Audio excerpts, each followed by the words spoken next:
Okay, good afternoon. I'm joined here with Detective Lieutenant Stephen Fitzpatrick of the Nassau County Police Department's Homicide Bureau. We're here to announce the apprehension and arraignment of 21-year-old Luis Alejandro Varela, a 21-year-old alleged member of MS-13 who goes by the nickname Felon, for the murder of Carlos Rivas-Majano on August 11th, 2017. This defendant was indicted on November 16, 2018, on one count of second-degree murder, and he evaded capture until he was apprehended yesterday by HSI and ICE agents. This morning, he was arraigned before Judge Angelo Delegati and remanded into custody. We allege, on the day of the murder, 22-year-old Carlos Rivas-Majano contacted a family member to let them know that he was on his way home from a nearby deli in Uniondale. But he never made it home. We charge that this defendant and 5 co-defendants perceived that this victim had somehow betrayed their gang. We allege that they lured Mr. Majano into the woods near the Meadowbrook Parkway and Glen Curtis Boulevard, where he was brutally hacked and murdered to death with machetes. Similar to other MS-13 murders, the alleged gang members chose a remote area that was difficult to access to commit this gruesome crime. Majano's dismembered body was located by police, buried in a wet and heavily forested area on August 29th, 2018. Following an exhaustive investigation by the Nassau County Police Department Homicide Squad, 6 defendants were located, apprehended, and charged in connection with this brutal murder. In April of this year, co-defendant Idar Ventura was sentenced to 32 years to life in prison after pleading guilty to 2 counts of murder and related charges for the deaths of Rivas-Majano and Alex Moya. Cases against the remaining co-defendants are pending, and this investigation remains ongoing. The facts of this case, like every MS-13 homicide, are horrific, and the arrest this morning of this individual makes our community safer. MS-13 is on the run because of the outstanding work of the Nassau County Police Department and the collaboration with our law enforcement partners on the state, local, and federal level. This brutal gang targets vulnerable immigrants, and our efforts to end their reign are working. In 2016, 7 individuals, all young people of Central American descent, were murdered by MS-13 in Nassau County. In 2017, that number was 5, and in 2018, we have 1 confirmed MS-13 murder. But 1 murder is too many, and that's why we will continue our aggressive investigations and prosecutions to rid our communities of this gang once and for all. Currently, we have 10 alleged MS-13 murder cases pending in our county. We have arrested or indicted approximately 26 individuals in connection with these murders, 9 of them for multiple murders. The investigations leading to these arrests were massive and included a wide-ranging 22-agency investigation that culminated in the arrest of a defendant who we allege to be the highest-ranking MS-13 member in the eastern United States at the time he was apprehended. We have spared no resource in pursuing these investigations. We have utilized wiretaps, GPS tracking, camera, and most importantly, good, thorough, reliable detectives' work. Our investigations have had an impact in several states and even internationally, preventing multiple murders, solving cold cases, and providing essential evidence to Salvadoran authorities that enable them to charge an MS-13 kingpin with multiple brutal murders.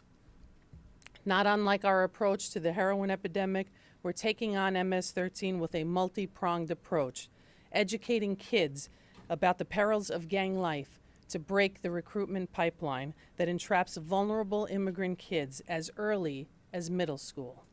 We're working through our community programs to help gang members get out and reclaim their lives. And we're continuing our relentless law enforcement efforts to identify, charge, and lock up violent gang members who are terrorizing our community.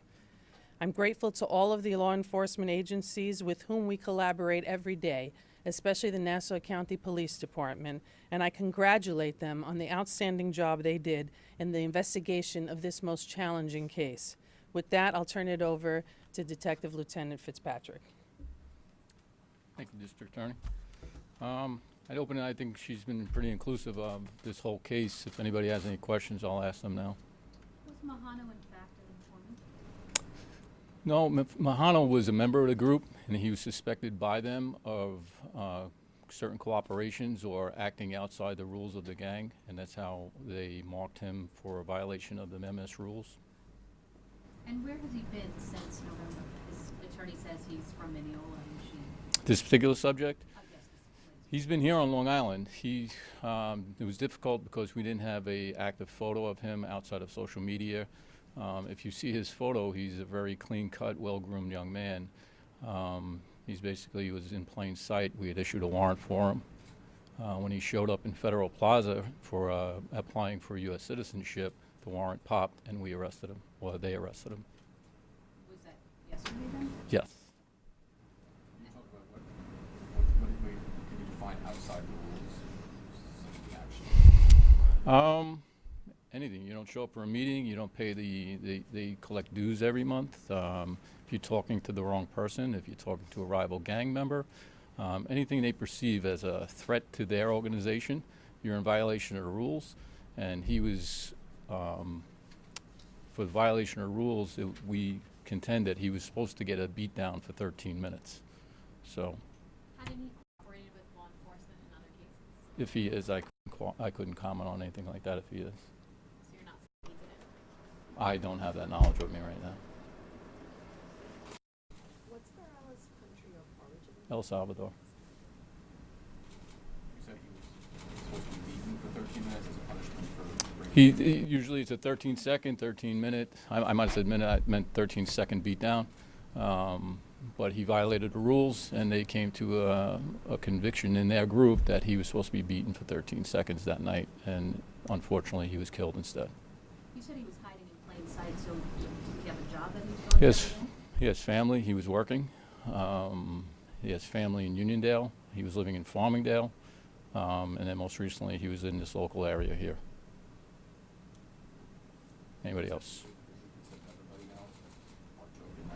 This is the sixth member attached to this particular crime. We still continue to investigate with the district attorney's office, anybody who conspired, who gave help, who had knowledge of this. So the case still continues on. Just because he's the sixth member doesn't mean there's not more. You said he was working. What was he doing? You know, he was working in a restaurant.